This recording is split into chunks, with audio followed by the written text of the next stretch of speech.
So, Paul, the second McLaren GT4 that you have is clearly in rebuild at the moment, and you've got the modesty cover. Yeah, modesty cover, it's all secret. While she's naked. Yeah.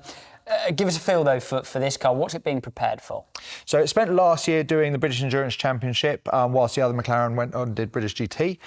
This year it's coming back for one race at the moment at Silverstone, which is our next round. Bobby Trundle, who was one of our McLaren drivers for last year, who's being lent out to another team to help another autistic driver. So it's a bit of collab between another team. He's going to come back with one of our sponsors and do the round.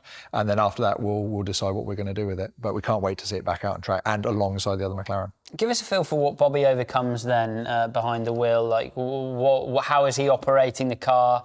Hand controls or full, normal driving controls? So Bobby's autistic.